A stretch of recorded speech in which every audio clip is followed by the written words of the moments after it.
Hello guys, అందరూ ఎలా ఉన్నారు? ఈరోజు వీడియో ఏంటంటే నేను తిరుపతి నుంచి తిరుత్తణికైతే వెళ్తున్నాను. తిరుత్తణికి ఎందుకు వెళ్తున్నానంటే సుబ్రహ్మణ్య స్వామి ఉంటుందన్నమాట. సో స్వామిని దర్శనం చేసుకోవడానికైతే వెళ్ళాలనుకున్నాము. సో నేనైతే స్టార్ట్ అయ్యాను. బస్సు ఎక్కాము తిరుపతి నుంచి. మేము స్టార్ట్ అయ్యాము ఇక్కడ నుంచి. అండ్ వెళ్తున్న దారిలో అయితే క్లైమేట్ అయితే సడన్గా చేంజ్ అయింది. ఫస్ట్ మేము స్టార్ట్ అయ్యేటప్పుడు చాలా అంటే చాలా ఎండగా ఉందన్నమాట. సో ఇప్పుడు మేము తిరుపతిలో ఉన్నాము. ఇక్కడ చూడండి కొంచెం ఎండ ఉంది, కొంచెం వాన పడేటట్టు కూడా ఉంది. సో తిరుపతి నుంచి తిరుత్తణికి వెళ్ళే డిస్టెన్స్ ఎంత అంటే 1 hour 60 minutes అయితే పడుతుంది. అది కార్లో వెళ్ళే వాళ్ళకైతే. ఇలా బస్సులో వెళ్ళేటప్పటికి 2 hours లేకపోతే 1 hour 40 minutes అట్లాగైతే పడుతుంది. చూడండి, మేము ఎప్పుడు తిరుత్తణికి వచ్చినా వర్షం అయితే కన్ఫామ్ పడుతుంది. అదేంటో మేము వచ్చినప్పుడు ప్రతిసారి వర్షం అయితే పడుతుంది. ఇప్పుడు మేము ఎంటర్ అయ్యాము టెంపుల్ దగ్గరికి. సో టెంపుల్ దగ్గరికి వెళ్ళాలంటే స్టెప్స్ ఎక్కి పోవాలన్నమాట. ఇక్కడైతే కోనేరు క్లీన్ చేస్తున్నారు. ఎందుకంటే కీర్తిక వస్తుంది. ఇదేమంటే సుబ్రహ్మణ్య స్వామికి స్పెషల్ అనమాట. సో కోనేరు అయితే క్లీన్ చేస్తున్నారు. అండ్ మేము వచ్చేసరికి ఈవినింగ్ అయితే వెళ్ళింది. ఇక్కడైతే ఫుల్ వర్షం పడింది మేము రాకముందు. ఇలా దేవుడి దగ్గర దర్శనానికి వెళ్ళాలంటే ఫస్ట్ స్టెప్స్ ఎక్కి పోవాలి.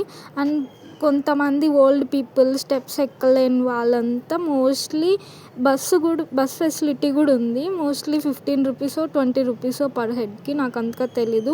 మేము ఎప్పుడు వచ్చినా స్టెప్స్ ఎక్కే పోతాం. ఒకసారి కూడా బస్సులో వెళ్ళలేదు.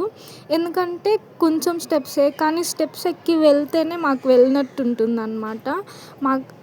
ఇక్కడ చాలా బాగుంటుంది మిడిల్లో ఎక్కేటప్పుడు. నాకైతే ఫేవరెట్ టెంపుల్ తిరుత్తణి.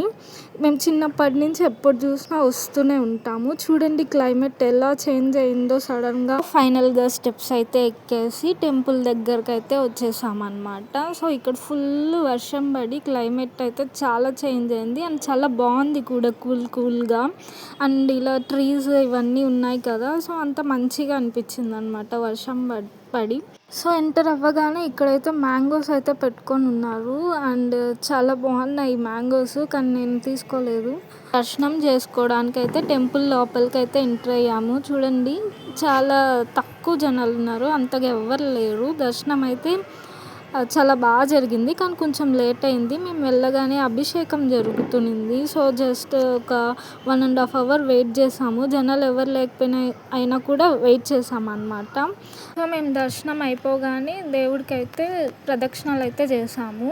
అండ్ మేము లోపల ఉన్నంతసేపు ఇక్కడ మళ్ళీ వర్షం పడింది అనుకుంటా. సో అందుకే కిందంతా వాటర్గా ఉన్నింది, కానీ బాగా అనిపించింది ఆ క్లైమేట్ చేంజ్ అవ్వడం. అండ్ ఫైనల్గా ఇది పులిహోర ప్రసాదం 15 rupees ఉంటుంది ఇక్కడ.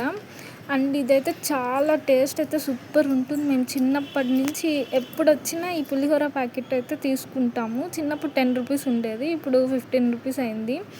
అండ్ మేమైతే రిటర్న్ అయితే మళ్ళీ వెళ్తున్నాము. సో కొంచెం వర్షం వచ్చేటట్టుంది, బిన్నే వెళ్ళాలి అనుకుంటూ కిందకైతే దిగుతున్నాం. సేమ్ వచ్చిన దారిలోనే దిగుతున్నాం అన్నమాట. మేము రిటర్న్ అయ్యేటప్పుడు అయితే మళ్ళీ హెవీ రెయిన్ స్టార్ట్ అయ్యింది. సో నేను వీడియో అయితే కంటిన్యూ చేయలేకపోయాను.